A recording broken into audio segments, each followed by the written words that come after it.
Turn on. Tune in. Wrap up.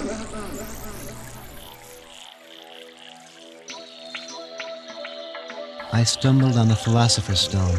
I had the veil of illusion pulled back and was confronted by the many levels of energy, the many realms of consciousness which are available to man. I opened the Pandora box of multiple reality. Here's how you do it. First of all, obviously, you have to have an intent to use it properly for spiritual growth and self-exploration. You take it on an empty stomach, in silent darkness, in a place where you are comfortable. My notion of what you're trying to do when you take one of these things is you want to see the quintessence of what it is. You want to see what it is. So put darkness behind it so that everything you see is only it. Put silence behind it so that everything you hear is only it. And then pay attention and sit still. And that's all there is to it. Sit and watch the back of your closed eyelids with the expectation of seeing something. They expand consciousness. What is consciousness? Consciousness is energy which is received and decoded by a physiological structure. There is many levels of consciousness available to the human being as there are structures, anatomical organs inside the body for decoding different sorts of energies. How do they keep the lid on this stuff? It's not something where we can just validate it and then, found an institute and appoint experts and expect them to issue a report. It's something actually at the center of our being. The human body is a collection of trillions of cells.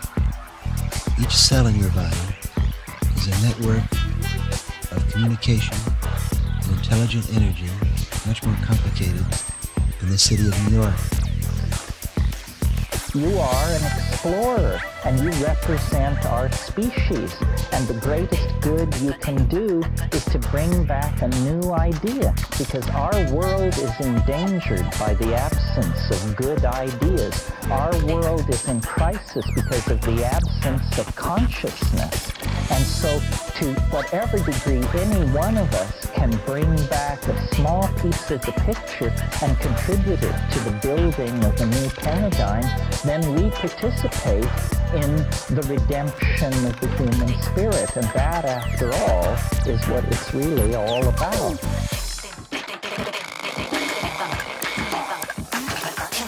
Look, we now know there is enough to go around, all right? In other words, if we could truly collaborate with our fellow man, there would be enough to go around for the world.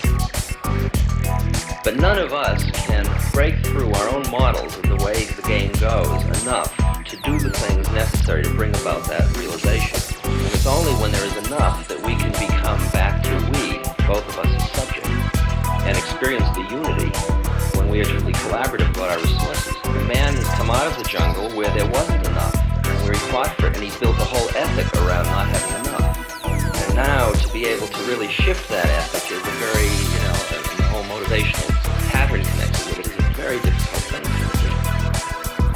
The world is beyond your ability to conceive or imagine. So give up any short-term plan to conceive or imagine.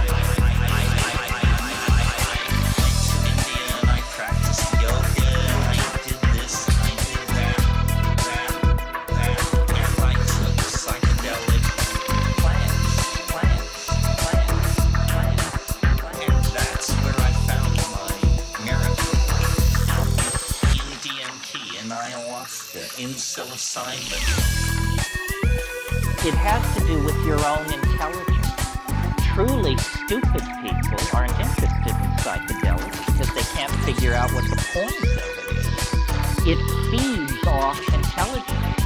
It's a consciousness-expanding drug. If you don't have any consciousness, it can't expand it. Well, what it does, if I understand it right, is it moves the basic motivation from an achievement competitive to a collaborative kind of enterprise, which means that I'm not working in order to beat you out, but you and I are working in order to both make it. Yeah, mental health dose psilocybin mushrooms. 3 weeks ago, two of my friends and I went to a ranch in Fredericksburg, Texas, and took what Terence McKenna calls a heroic dose. Let me tell you, our third eye was squeegee quite cleanly.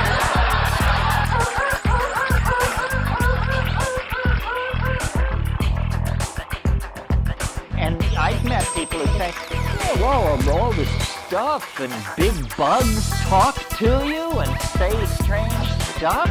You say, yeah, well, you should have paid a little attention. I guess it's because those people are so ingrained in cultural values that they assume it's not real. They assume it's a trip, whatever that means. It means you have permission not to take this experience seriously. It's a trip. Hallucinations are as real as anything else. I mean, a hallucination is not like a Chevrolet, but on the other hand, a Chevrolet is not like a hallucination. Why should we demand that these things co-map over each other? A hallucination is a species of reality, as capable of teaching you as a videotape about Kilimanjaro or anything else that falls through your ears. You know what happened when I took it?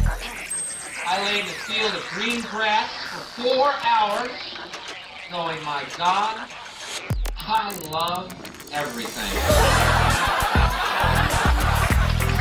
The heavens parted, God looked down and rained gifts of forgiveness onto my being, healing me on every level, psychically, physically, emotionally, and I realized our true nature is spirit, not body, and we are eternal beings. Right, exactly. And that's one of the components of the LSD experience. The understanding that there is no they, there's no other. It is all one. Being with another person and suddenly seeing the ways in which they are like you, not different from you, and experiencing the fact, well, yes, indeed, we are brothers, and that which is essence in you and which is essence in me is indeed one. Now, if that isn't a hazard at this point, let's see why the government's cracking down on the idea of experiencing unconditional love. It's interesting, introducing the two drugs that are legal, alcohol and cigarettes, are drugs that do absolutely nothing for you whatsoever. And drugs that grow naturally upon this planet, drugs that open your eyes up to make you realize how you're being fucked every day of your life. Those drugs are against the law. Wow! Coincidence? What's going to happen to the arms industry when we realize we're all one? It's going to fuck up the economy. The economy that's fake anyway. It's going to be a real bummer, you know. What opportunity might LSD hold? They're not even interested in that. They are so committed to the fact that this society is the way it is, and that's all you can expect. And that's what I call vested interest in the ongoing game. And if you have vested interest in the ongoing game, you are frightened by anything that might change it.